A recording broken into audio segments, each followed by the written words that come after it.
Oi, pessoal, boa noite. Sejam bem-vindos, um abração. Desculpa aí o atraso,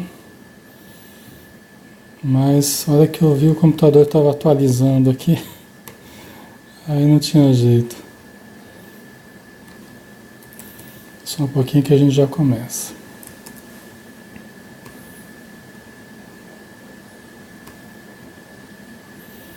Sejam todos bem-vindos. Só um minutinho.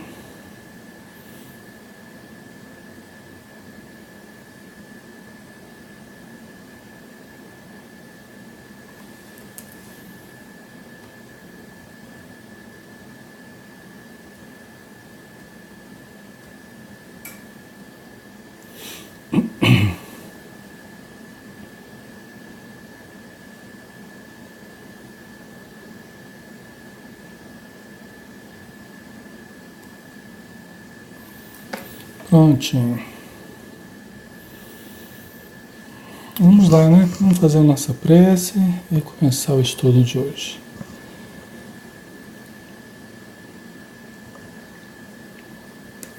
Boa noite a todos que estão chegando. Boa noite, Marília, Kátia, Maroli, Mariana, Simeri, Vilanês, Eclícia, Veridiana, Irandi, Regina, Tânia, Meire, Priscila, Lourdes, Lourdes Zanini, um abração, Rosane, Leila, Heloísa, Cristina, Fernanda, Marlene, Elis, boa noite, Ana Paula, Edjane, Sueli Heckler, Iraides.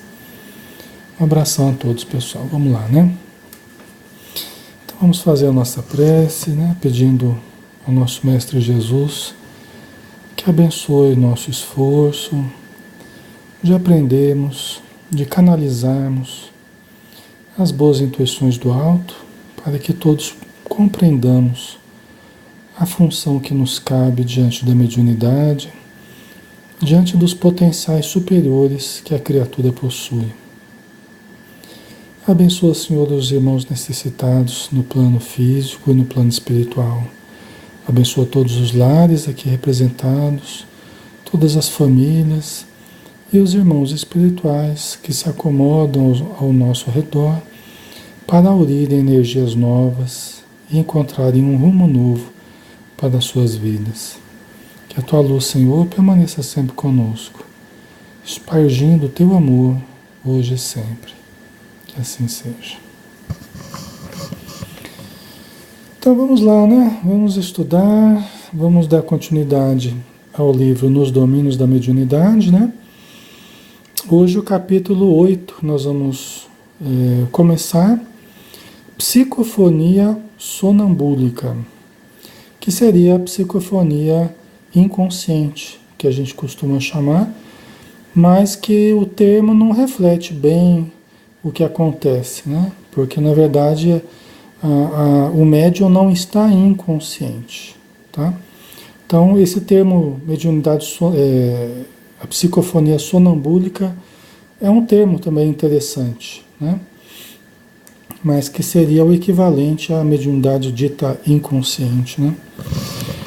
Então vamos lá. Continuando, o André Luiz, o Hilário, o Aulus, né? Eles estão ainda observando as várias comunicações dentro de uma reunião mediúnica. A gente viu a comunicação do Libório, aquele rapaz que morreu asfixiado por gás, né? Após as festas, que ficou muitos dias festando e tal, chegou alcoolizado em casa. Então a gente viu toda a doutrinação do Libório, né? Aí ele foi ajudado, tal, o procedimento da tela ectoplásmica que foi utilizada, né? Tudo isso a gente comentou na semana passada, ok? Então vamos lá, o capítulo 8, Psicofonia sonambúlica. Sob a guarda de venerando amigo, que mais se nos afigurava um nume apostolar, pobre espírito dementado varou o recinto. Né? Então aqui o André Luiz citando o próximo caso que eles vão socorrer. né? Então, sob a guarda de venerando amigo, uma entidade de luz que mais parecia um nume apostolar, quer dizer, um espírito, um apóstolo, né? Tal a luminosidade dele, a irradiação dele, veio trazendo um pobre espírito dementado, que seria o próximo a se comunicar, né? Durante a reunião mediúnica. Lembrava um fidalgo antigo, repentinamente arrancado ao subsolo. Olha só para a gente ir visualizando. Parecia um fidalgo antigo, né? Então as roupas de alguém de condição, né? As vestes de alguém que tinha dinheiro, de alguém que tinha uma posição, né? Um fidalgo antigo, né? As roupas antigas. Como se repentinamente tivessem tirado ele do chão, do subsolo. Mesmo com aquelas roupas antigas e caras, vamos dizer assim, mas ele tinha sido tirado do chão, da terra, né? Quer dizer, está todo sujo, enlameado, né? Porque os fluidos que o revestiam eram verdadeira massa escura e viscosa, cobrindo-lhe a roupagem e despedindo nauseabundas emanações. Quer dizer, ele tinha essa massa obscura, viscosa em torno dele, né?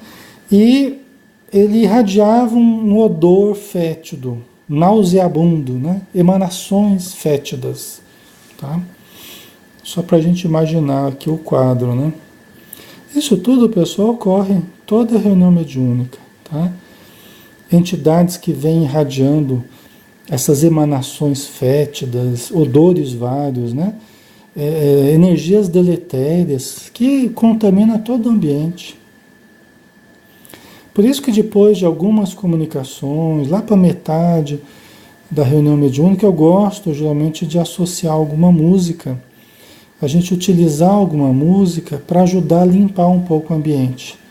Porque uma comunicação atrás da outra, você vai impregnando ali o ambiente de energias muito pesadas, muito deletérias, né? Então eu gosto de usar algumas músicas lá pelas tantas, né, da reunião mediúnica. Eu gosto porque a música elevada, ela limpa o ambiente, ela higieniza o ambiente e até facilita para a gente prosseguir no trabalho da ajuda. Por quê? Porque aí você higieniza um pouco o ambiente, não vai ficando aquela energia asfixiante, né? Que às vezes até atrapalha os médiuns a perceberem algumas coisas, tá? Quando acumula muita energia deletéria, às vezes dificulta os médiuns de perceberem também algumas necessidades, né? Então, às vezes quando você limpa, você harmoniza um pouco o ambiente, aí facilita o resto da reunião, vamos dizer assim, né? Mas entidades como essa aqui sempre aparecem e quem tem uma certa percepção consegue detectar, né? Certos odores, né? Essas energias pesadas, né? Nenhuma das entidades sofredoras que se acotovelavam à frente exibia tão horrenda faces. Nenhuma das entidades sofredoras que se acotovelavam, porque eram muitas, uma reunião mediúnica você tem muitas entidades necessitadas, todas com a permissão da equipe espiritual da casa. Tá? Só adentram aquelas entidades que são permitidas, mas muitas estão ali se acotovelando, né? Querendo o auxílio de alguma forma ali, uma atitude um pouco tumultuada, como os espíritos dizem, né? Mas nenhuma delas exibia tão horrenda faces, uma face tão horrenda quanto essa entidade que acabou de chegar, tá? Aqui e ali, nos variados semblantes a se comprimirem no lugar reservado a irmãos menos felizes, você vê que tem um lugar ali na reunião, um lugar reservado aos irmãos menos felizes, né? Formando a assembleia ali de necessitados, né? As máscaras de sofrimento eram suavizadas por sinais inequívocos de arrependimento, fé, humildade, esperança.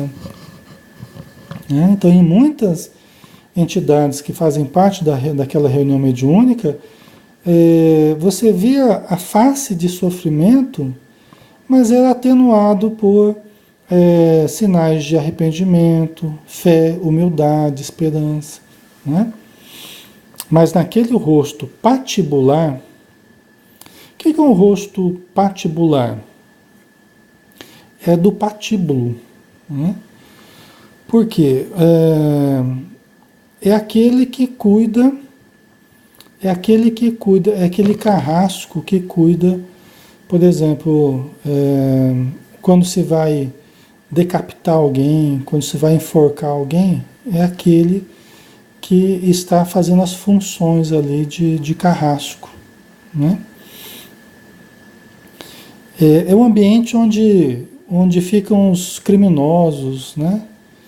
Então, são aqueles rostos mais associados ao crime, rosto patibular, né?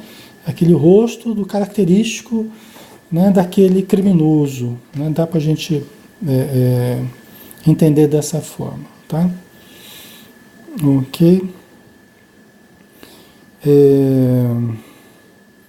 Mas naquele rosto patibular, parecendo emergir de um lençol de lama, aliavam-se a frieza e a malignidade, a astúcia e o endurecimento.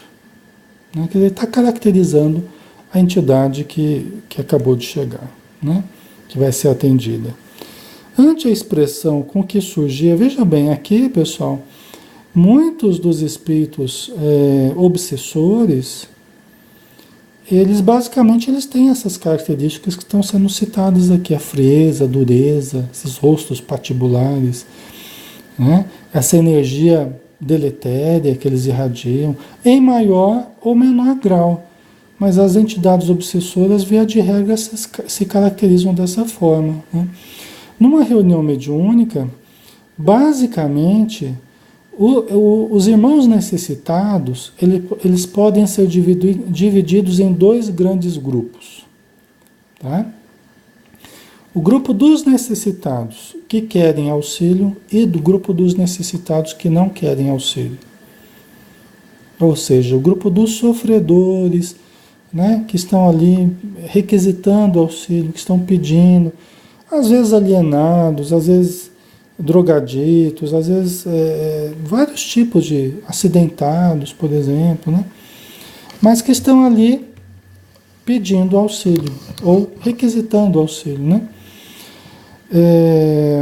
Mas aqueles necessitados que não querem ajuda, geralmente são os obsessores, né? Geralmente são os obsessores. E eles se caracterizam dessa forma, dessa entidade que está chegando aqui, né? Ante a expressão com que surgia Dinopino, os próprios espíritos perturbados recuaram receosos. Quer dizer, os próprios espíritos perturbados, mas sofredores, né? Sofredores como esses que a gente acabou de citar, não propriamente revoltados, mas sofredores, né? Quer dizer, esses recuaram receosos. Né? Na destra, o estranho recém-chegado trazia um azorrague que tentava estalar ao mesmo tempo que proferia estrepitosas exclamações. Um azorrague é um instrumento de tortura, né? Tipo um chicote com pontas de metal, não é uma coisa assim. E proferia, e ao mesmo tempo que proferia estrepitosas exclamações, né? Quem me faz chegar até aqui contra a minha vontade? Bramia semi-afônico. Quer dizer, ele não estava conseguindo falar direito. Né? Devia estar com uma voz assim rouca, quase sem voz. Né? Quem me faz chegar aqui contra a minha vontade? Covardes. Por que me segregarem assim? Onde estão os abutres que me devoraram os olhos? Infames. Então, pelo jeito, ele está com as órbitas vazias, né? Pelo jeito, ele está sem os olhos, vamos dizer assim, cego, né? Infames, pagar-me-ão caro os ultrajes sofridos. E evidenciando o extremo desequilíbrio mental de que se fazia portador, continuava em rude tom de voz. Quem disse que a malfadada Revolução dos Franceses terá reflexos no Brasil? A loucura de um povo não pode alastrar-se por toda a terra. Os privilégios dos nobres são invioláveis. Então veja bem, olha a situação do espírito, né? Veja a condição dele. O André Luiz fala que ele parecia um fidalgo, né? Alguém importante, né? Com roupas bonitas e tal, só que emanando essas vibrações deletérias. Quer dizer, é alguém de alguns séculos atrás, né? É alguém que está no plano espiritual já há alguns séculos, né? E aqui ele já está falando, olha, da Revolução Francesa, né? Está falando da Revolução Francesa, ok? E a preocupação que havia da Revolução Francesa chegar, ter reflexos no Brasil ou não. Quer dizer, é uma pessoa da época da Revolução Francesa, né? Então, a Revolução Francesa teve reflexos no mundo todo, em várias partes, praticamente, do planeta. Aqui no Brasil também houve reflexo, né? E nós tivemos, né, como reflexo também, nós tivemos a mudança de sistema, né? De governo no nosso país também, né? Foi um efeito dominó aí, né? E ele trabalhava ainda, o conceito dele era do privilégio dos nobres, né? Dizendo que os nobres tinham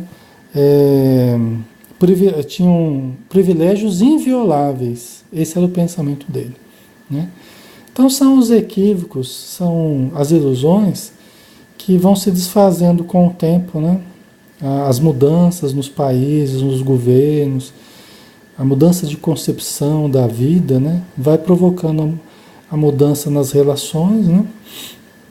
E aí muitos sofrem, né? Imensas decepções, imensos desenganos, né?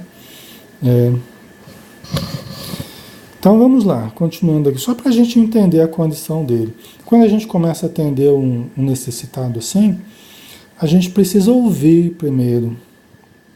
Nós precisamos ouvir, precisamos entender qual é a dor dele, quais são as ilusões que ele traz, as decepções, os ódios. Nós precisamos ouvi-lo, né? De vez em quando eu lembro isso aqui com vocês, para que nós não comecemos a fazer pregação, abafando a voz do Espírito, até porque ele precisa desabafar, certo ou errado, e geralmente errado, mas ele precisa desabafar.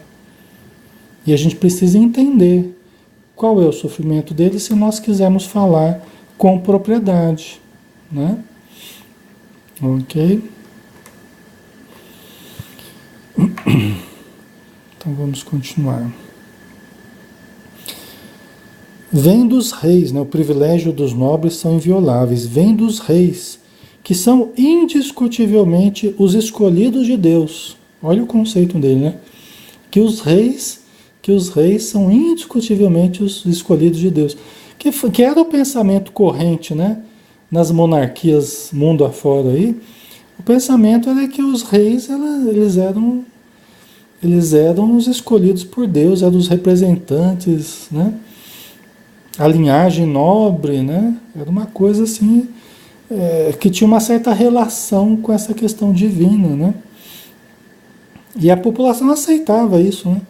Aqueles que tinham sangue azul, né? Que nunca foi azul, mas diziam que havia sangue azul, né? Dos nobres que vinham de uma linhagem diferenciada, e tal. Então esse era o conceito que ele trazia, né, Vilani? Defenderemos nossas prerrogativas, exterminando a propaganda dos rebeldes e regicidas. Venderei meus escravos alfabetizados, nada de panfletos e comentários da rebelião. Como produzir sem o chicote no lombo? Aí entra a questão dos escravos no meio também. Né? Quer dizer, ele é a favor dos escravos, né? Como produzir sem chicote no lombo.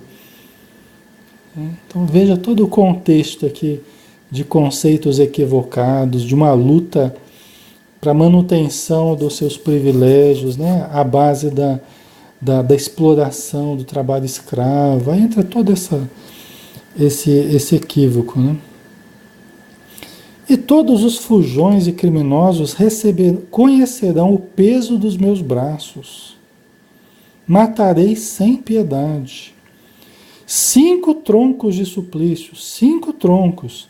Eis aquilo de que necessito para refazer nossa tranquilidade. Ele queria, o mundo dele estava ruindo, porque o mundo estava mudando, as relações de trabalho estavam mudando, as relações de classes estavam mudando, o governo estava mudando, quer dizer, o mundo dele estava ruindo, ele pedindo 5 troncos, achando que ele ia resolver os problemas lá com mais troncos, com mais chicotes, com mais truculência. Essa era a perspectiva dele, né? E veja que séculos se passaram e continua nessa perspectiva. Continua fixado no passado. Veja o preço das ilusões. Veja o preço das ilusões que a gente cultiva. O mundo está mudando, as relações estão mudando e eu fico lá fixado nos meus privilégios, no meu egoísmo, no meu orgulho, na minha arrogância, fico lá alienado. Né? Ele está alienado.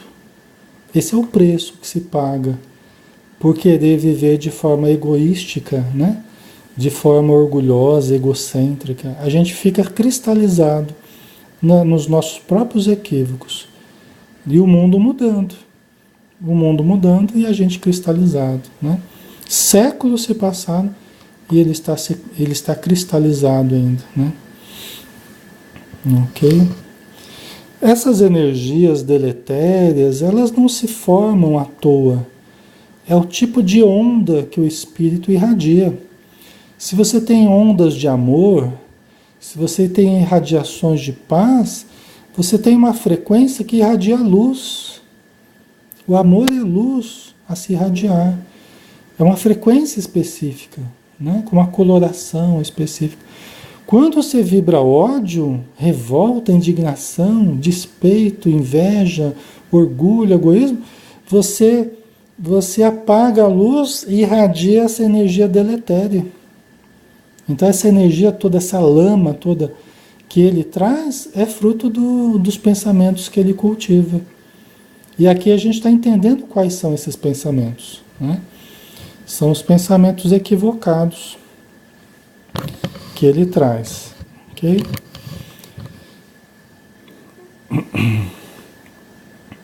Foi um fazendeiro desumano, esclareceu o nosso orientador amigo. Tá vendo? Foi um fazendeiro desumano. Desencarnou nos últimos dias do século XVIII, mas ainda conserva a mente estagnada na concha do próprio egoísmo. Nada percebe por enquanto, senão os quadros interiores criados por ele mesmo, constando de escravos, dinheiro, lucros da antiga propriedade em que enterrou o pensamento. Estão vendo? Quer dizer, desencarnou nos últimos dias do século XVIII, né? E ainda conserva a mente estagnada na concha do próprio egoísmo. Estão vendo? Esse é o preço, né, que a gente paga.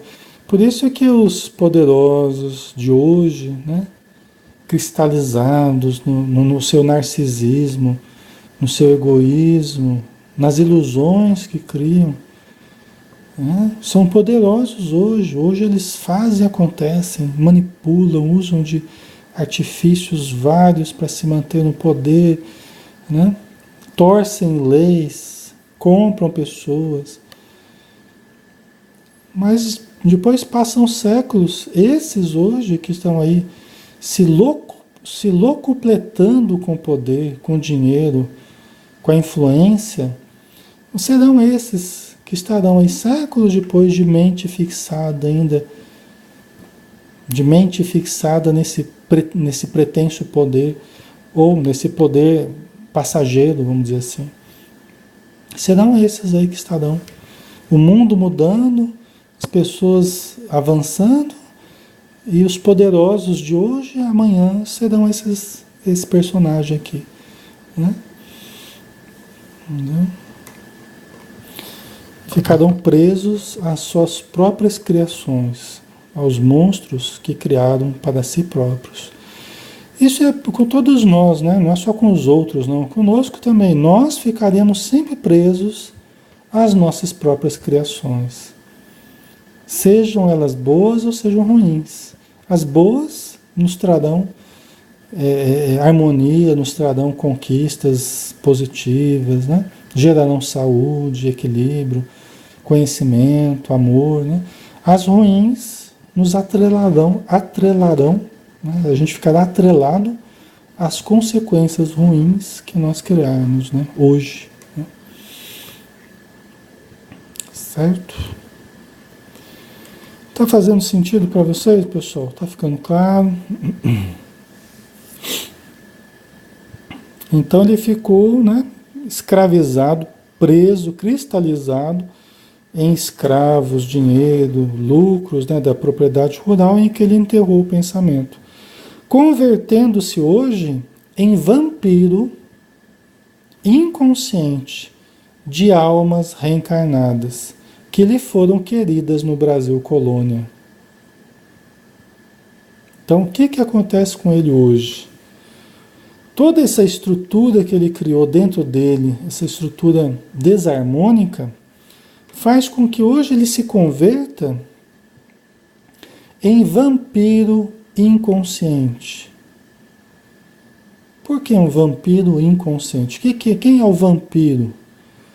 O vampiro, conforme o Alexandre nos ensina nos Missionários da Luz, é toda entidade ociosa a se valer das energias de outrem. O vampiro é toda entidade ociosa a se valer das energias de outrem. Esse é o vampiro. É aquele que não produz luz, é aquele que não produz, né, o que ele vai utilizar, e ele utiliza do outro. Ele não vai atrás do que ele precisa produzindo coisas úteis, ele busca no outro. Então ele tenta sugar o que o outro conseguiu. Você tem vampiros na matéria, você tem vampiros no plano espiritual. Toda pessoa aqui na matéria, que ela se vale das energias do outro, dinheiro do outro, as forças do outro, a pessoa é totalmente dependente do outro, deliberadamente dependente, né? É um vampiro, né? Que fica sugando o outro o tempo todo. Entendeu?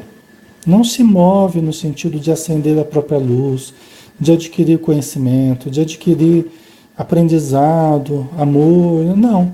Está sempre só sugando do outro. Isso eu estou falando aqui materialmente, né? Espiritualmente, acabam se convertendo nessas entidades que se acoplam nos encarnados para se valerem também das forças vitais do encarnado. Como se o encarnado fosse o alimento. Por quê? Porque essas entidades, como elas viviam na matéria, quando encarnadas, elas viviam só em função da vida material, elas não tinham nenhuma concepção superior. Quando elas desencarnam, elas continuam sentindo falta das forças materiais. Aí elas buscam os encarnados para continuarem usufruindo das energias materiais, porque elas se sentem frágeis diante da vida eterna. Elas não se prepararam para o alimento espiritual, que é diferente do alimento material. Vocês entendem?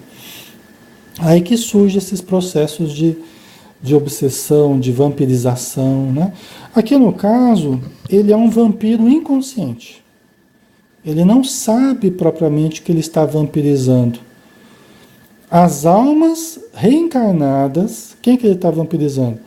As almas reencarnadas que lhe foram queridas no Brasil colônia, na época que ele era fidalgo aqui no Brasil colônia, então, né? Dono de fazenda. Quer dizer, as próprias pessoas queridas dele, que hoje estão reencarnadas em novo corpo, nova vida e tal, mas ele continua vampirizando essas pessoas, esses espíritos encarnados. Mas aí você perguntaria, mas peraí, mas como que é isso, né?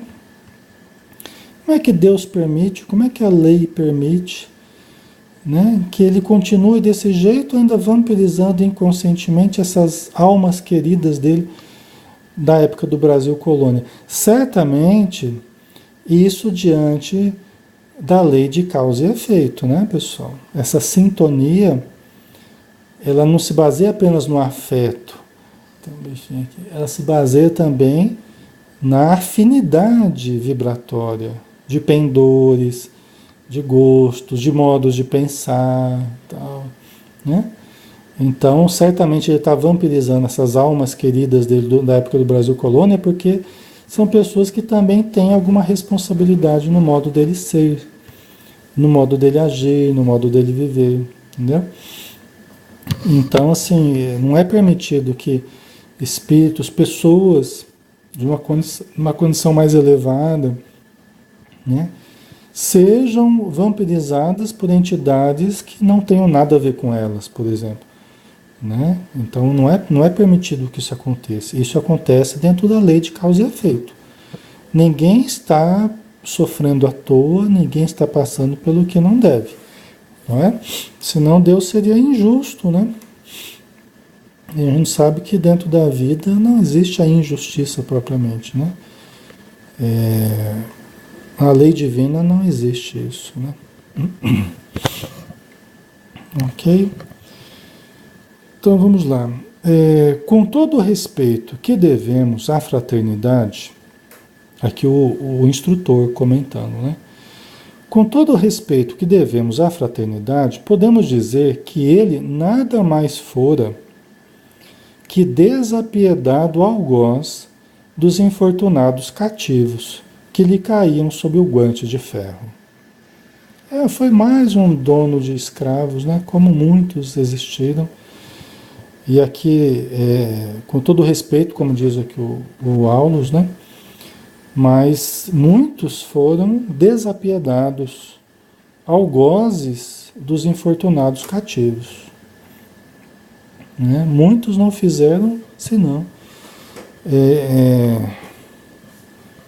explorar mesmo, né? A mão de obra escrava, né? Sem nada acrescentar na vida deles. Eu falo isso porque poderia ter se acrescentado, né? Por pior que fossem as relações de trabalho ali, mas sempre haveria possibilidade de atenuar esse tipo de movimento que existiu, né? Escravagista, né? E facultar processos de educação, facultar processos de... Bom, tem muita coisa que podia ter acontecido, né? Infelizmente, foi só crueldade mesmo, né? Na maioria dos casos, né? Salvo algumas exceções aí. Então,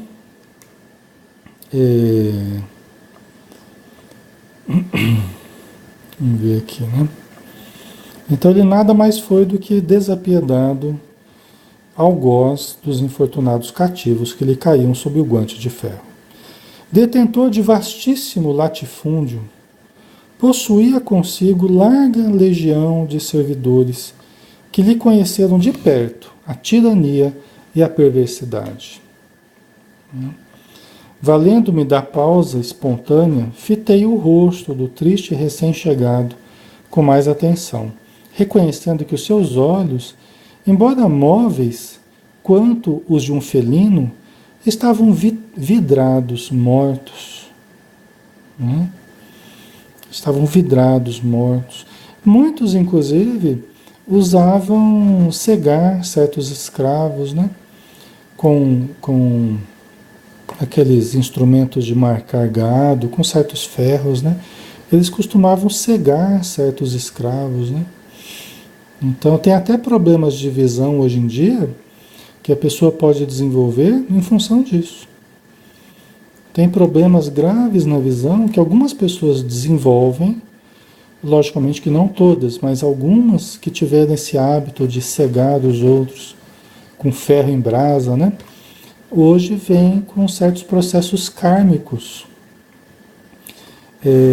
a serem vivenciados na região ocular, tá? Isso acontece muito, né? Então, ele tinha os olhos vidrados, mortos, né?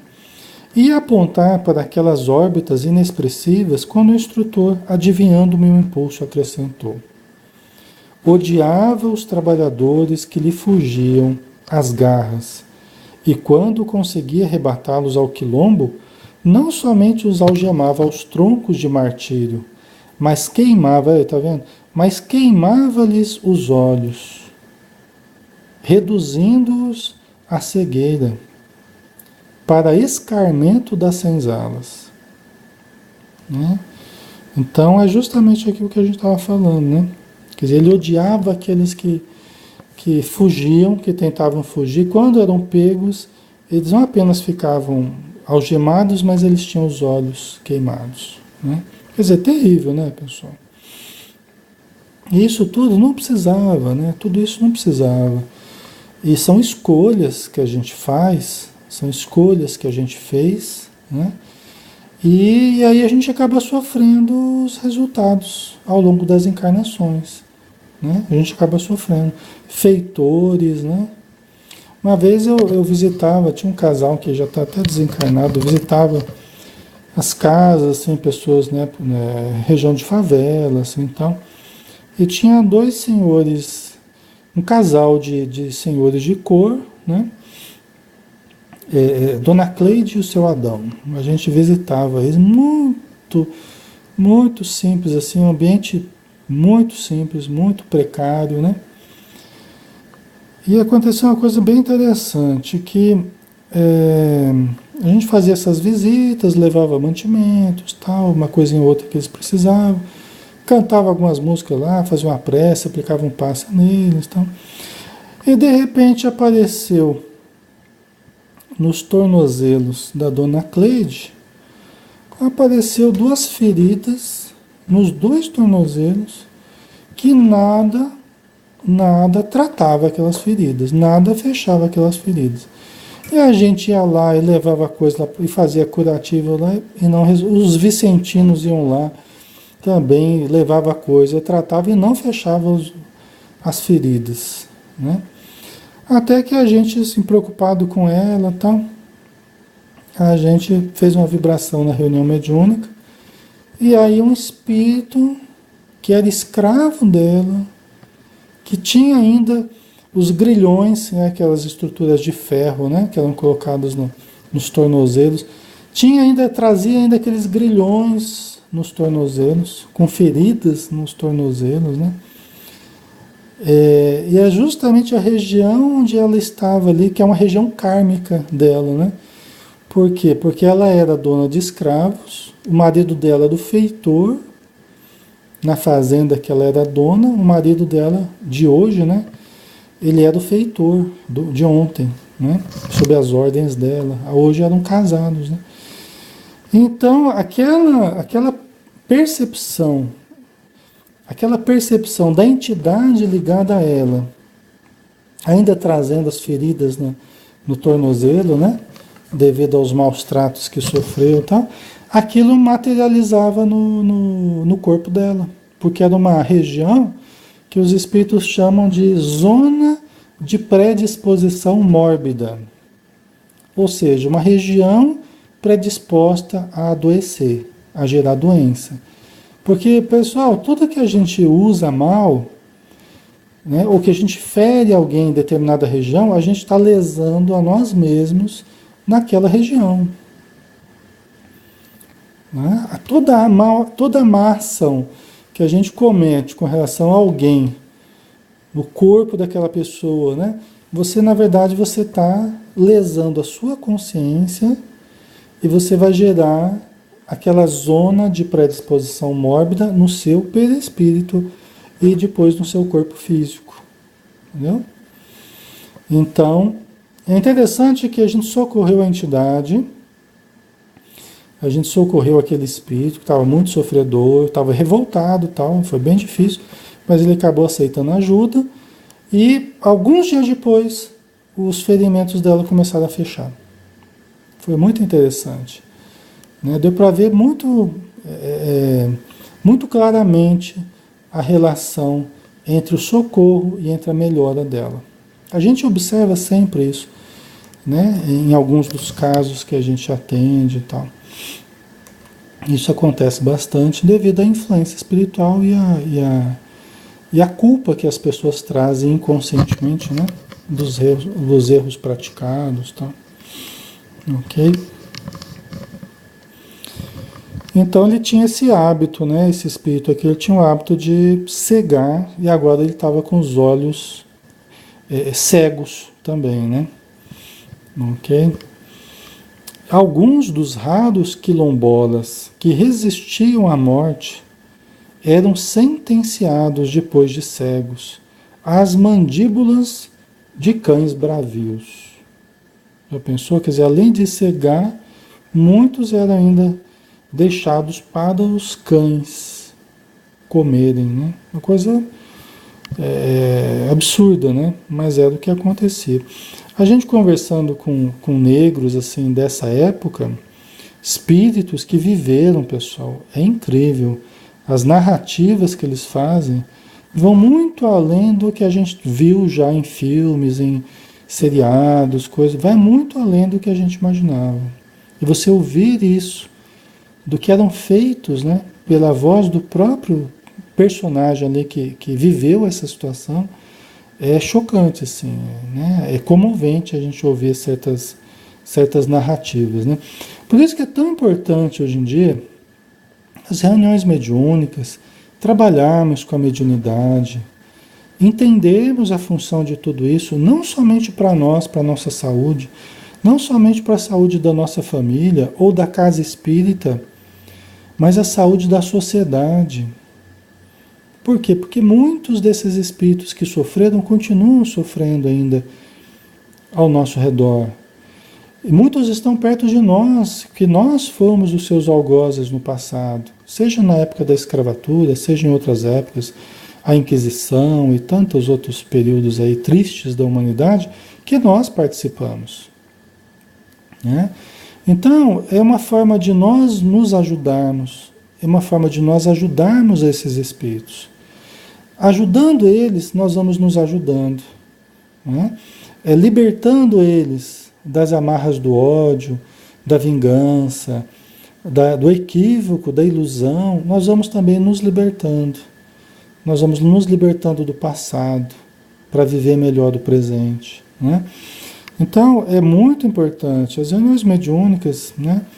A gente deve dar todo o apoio, toda a atenção, todo o cuidado, a criação de grupos, treinamentos de médios, doutrinadores, né? Desenvolvimento de mediunidades. Porque a pessoa que vem com essa possibilidade, ela vem com um instrumento nas mãos para trabalhar, né? Para se ajudar e para ajudar tantos que estão necessitados, tá? Com semelhante sistema de repressão, instalou o terror em derredor dos seus passos, granjeando então fama e riqueza. Contudo, veio a jornada inevitável do túmulo e nessa nova fase não encontrou senão desafetos, a se levantarem junto dele na feição de temíveis perseguidores. Está vendo? Né? Quer dizer, o resultado, ele dominou durante um certo período, que é o que acontece, né? Uma geração ali foi dominada por ele, uma região dominada, mas ele passa. Todos esses dominadores passam, né? Todos eles passam, conhecidos ou anônimos, todos eles passam. o tempo se encarrega, né, de fazer as pessoas esquecerem do terror que viveram em certos momentos, né? E a pessoa vai para a região espiritual e o que encontra? Encontra o resultado daquilo que criou. No caso, ele só encontrou desafetos, né? Não encontrou senão desafetos a se levantarem junto dele, na feição de temíveis perseguidores. Quer dizer, ele converteu inúmeras pessoas em perseguidores dele, né? Pelas atitudes dele, que agora tem um choque de retorno, né? Muitas vítimas de alma branda lhe haviam desculpado as ofensas, mas outras não conseguiram a força para o perdão espontâneo e converteram-se em vingadores do passado, ali cumularem o espírito de aflitivo pavor. Muitas entidades, pessoal, graças a Deus, muitas dessas pessoas, muitos dos escravos, por exemplo, muitos daqueles que foram escravizados, eles perdoaram. Ah, mas eu não acredito, Alexandre. Será? Perdoaram. Muitos perdoaram. Porque eram espíritos que, apesar de tudo que sofreram, eles também, no íntimo, eles traziam a lembrança do que eles já haviam feito no passado também. Eles já estavam cansados do mal, de retribuir o mal com o mal. Então eles acabaram retribuindo o mal com o bem. Muitos deles perdoaram seus algozes, né? Muitos se transformaram no que a gente chama de Zambelê, né? Quem que era o Zambelê? Até onde eu sei, eu não sou nenhum profundo conhecedor, mas o Zambelê era o consolo, né? Era aquele que sentava no final do dia, à noite, né? Quando eles tinham aquele momento de repouso nas senzalas, eram aqueles senhores já de idade, experientes, vividos, eram aquelas almas de escola que foram enviadas também para servirem de consolo aos escravos. Muitos espíritos de escola, muitos espíritos assim de grande elevação, reencarnaram também juntos foram escravos também. Reencarnaram junto com a população de escravos ali para serem um consolo. Então eram aqueles que orientavam, né? Que ajudavam a consolar, né? Através de conversas, né? Diluindo um pouco a revolta daqueles corações tão sofridos na época da escravidão, né? Tem uma entidade particularmente que viveu esse período, a gente chama de Pai Jacó, né?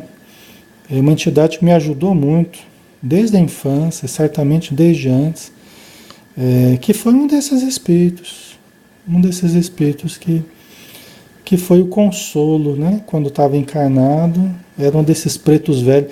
A imagem do preto velho é dessa época, né? Esses pretos velhos que ajudam, que muitos deles, realmente, na época da escravidão, eles eram aqueles que, de uma forma mansa, de uma forma amorosa, né, não deixavam que muitos escravos entrassem pelo caminho da revolta. É lógico que muitos entraram, né, da vingança, a gente entende, né?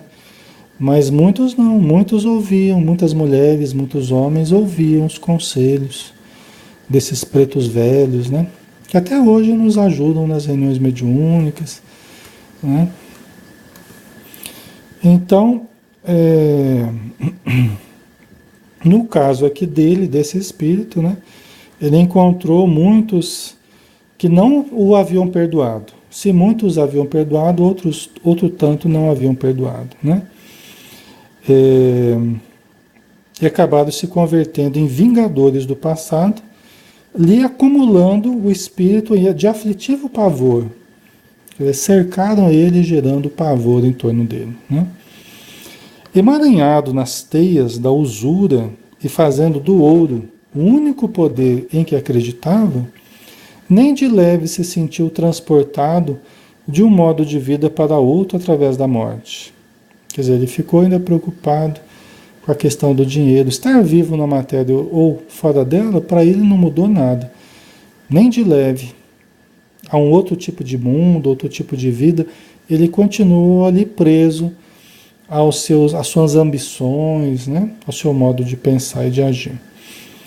Cresce num cárcere de trevas, atormentado pelos escravos, prisioneiro das próprias vítimas.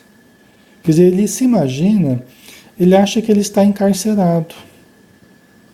Ele acha que ele está encarcerado.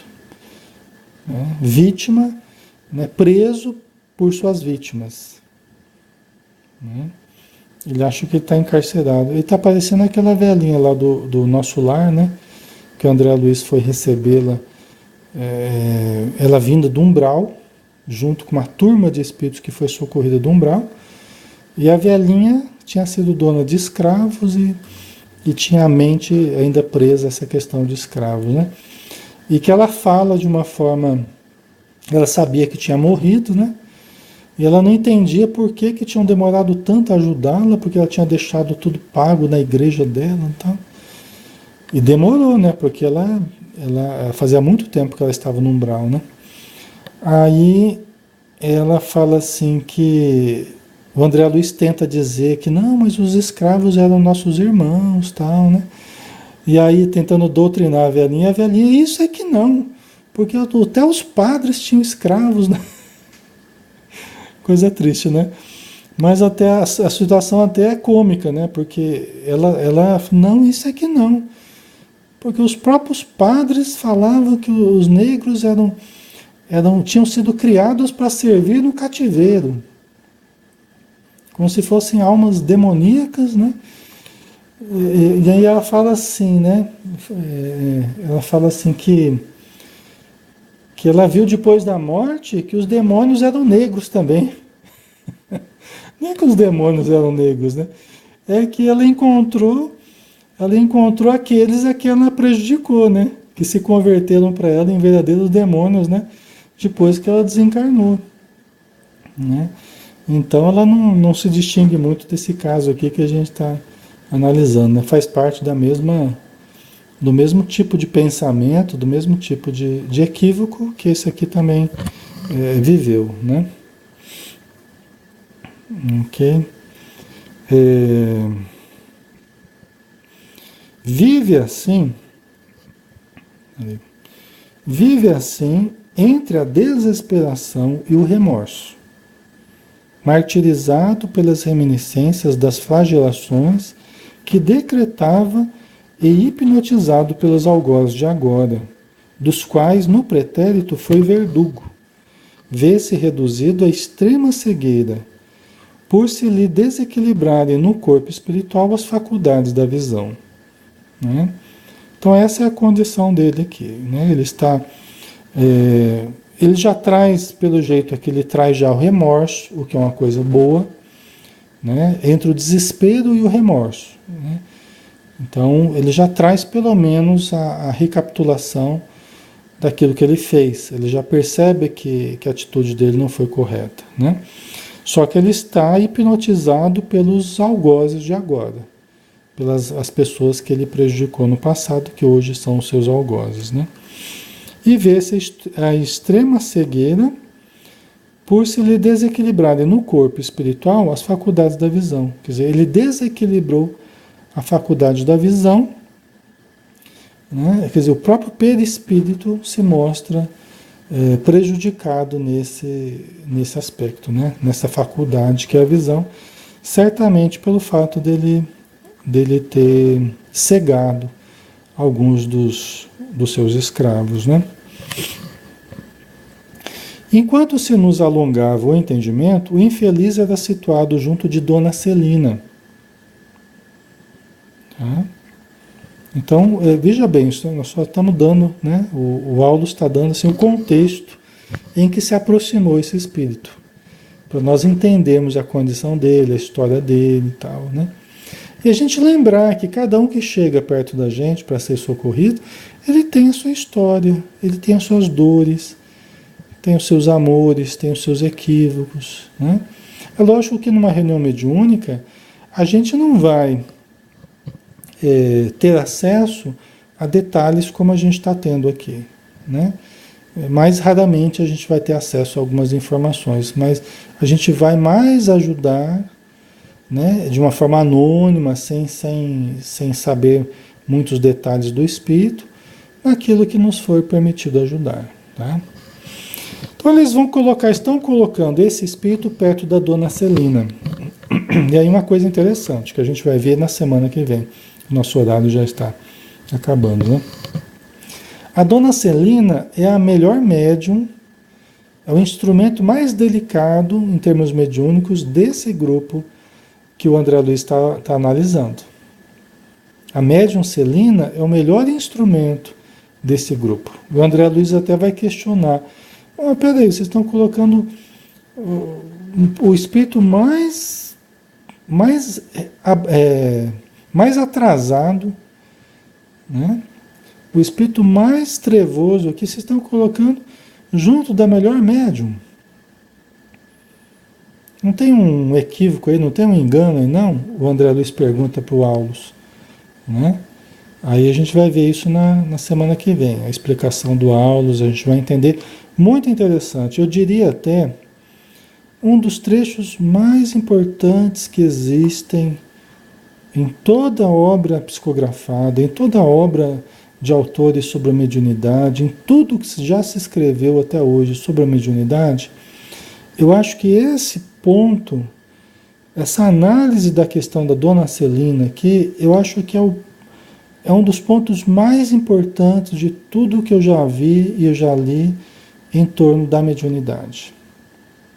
Que se a gente souber entender isso aqui, nós vamos conseguir trabalhar melhor com a questão das influências, com a questão do nosso trabalho mediúnico, da gente se manter bem na nossa vida, tá? É muito importante. Aí semana que vem a gente vai continuar, tá bom? Então vamos lá, vamos fazer a nossa prece final, né?